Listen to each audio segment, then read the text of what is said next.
Southeast SDA Church has been blessed beyond measure, rising to surmount unexpected changes and fierce challenges. Southeast began the year 2020 under the leadership of Senior Pastor Jerome M. Hurst, a servant leader who ministered to the church for 12 years and achieved memorable growth in the spiritual development of its membership, fostered civic and social engagement, and bolstered community inclusion. The month of January ended with Southeast hosting the 8th annual MLK Day celebration in collaboration with Community of Faith partners, the Lee Miles Ministerial Alliance. By February, unexpected news hit. Pastor Jerome Hurst would be relocating to Effingham Temple in Pennsylvania, and Pastor Stan Hood, senior pastor at Effingham Temple, would assume pastoral responsibilities at Southeast. Pastor Hurst preached his farewell sermon on March 8th and also conducted an ordination service for new elders, deacons, and returning deaconesses. As members experienced the change in pastoral leadership, reports of a strange virus now present in the U.S. was being reported in the news. On March 12th, Rhema Christian Academy students, under the direction of Rhema teacher and Southeast member Janvier Lavender, presented the Black History Month play Through This Journey.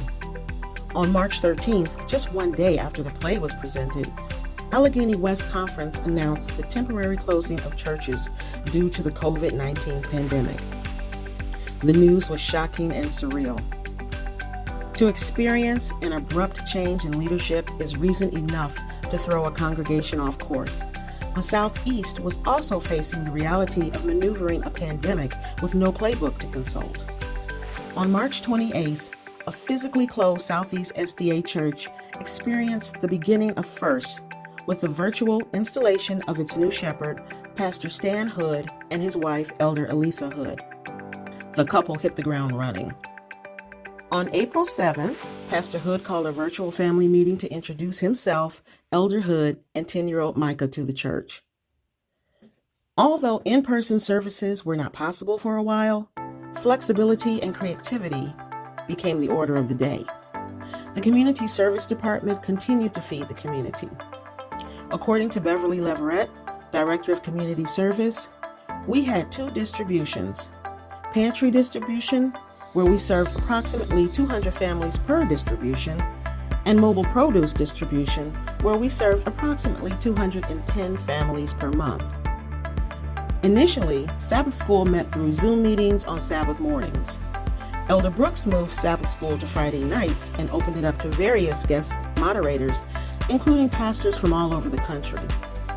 Elder Brooks, his wife Denise, and their daughter Brittany work hard behind the scenes scheduling moderators, preparing for the weekly Sabbath School, and making certain everyone has a Sabbath School lesson.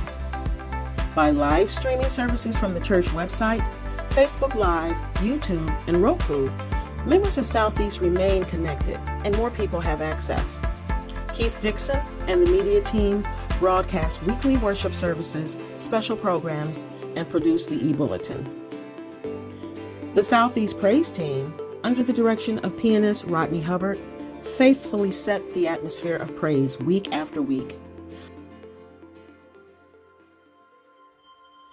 As Southeast was adjusting to the new normal, on May 25th, another devastating tragedy occurred that shook the world.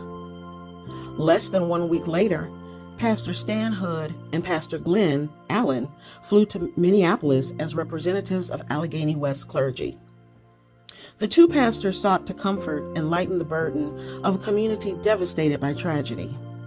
Pastor Stan Hood and Pastor Allen walked the neighborhoods of Minneapolis, spoke to residents, attended the funeral of George Floyd, and met with clergy in Minneapolis to discuss policy changes in policing. In the midst of a deadly pandemic and racial unrest, Pastor Hood returned to Cleveland and concentrated on preparing for church reentry. A team of health professionals were assembled to develop ways to safely open the doors of Southeast while observing CDC guidelines. Southeast did successfully reopen and created its own playbook for maneuvering a pandemic. The months that followed saw a flurry of activity that included offerings from various members, including Towards a Better Path, a nonprofit agency founded by Tracy Oglesby, Patsy Thomas, and Beverly Leverett, that helps women and children obtain personal care items and resources that lead them toward a better path. Veronica Felix continued the annual blood drive for the Red Cross. Pastor Hood presented at Allegheny West Virtual Camp Meeting 2020 Vision of Revelation, and Elder Elisa Hood spoke for a special Mother's Day program. Southeast Health Ministries and Grief Ministries presented Grief, Trauma, and Loss, moderated by Elder Deborah Hill, featuring Dr. Pamela Eljama, Kay Gilliland, Elder Elisa Hood, and presented by Dr. Nicole Calhoun. In the month of September, Pastor Hood launched an evangelistic series that resulted in the baptism of new members and the rededication of others. He continued to launch powerful sermon series throughout the year. Although services were live streamed and programs continued, many church members still had not met their pastor and his family in person. Elder Barry Brooks and his wife Denise coordinated a Park and Praise weekend in September, which included Friday night vespers and a Sabbath meet and greet of the first family from the safety of cars. There were also joyous times, as Elder Board, Halcyon Glenn, and Elder Cecil Walker all celebrated their 90th birthdays. The month of November brought a well-deserved appreciation recognition for Pastor Hood. Delenia Mills worked with Pathfinders over the summer, and on November 28th, Southeast officially had a Pathfinder group, the Southeast Panthers. The live stream induction service offered an opportunity for youth to see there is another social activity available for their generation. On December 31st, 2020, Southeast SDA Church held its last services, a watch service that included singing praises, testimonies, and a communion service.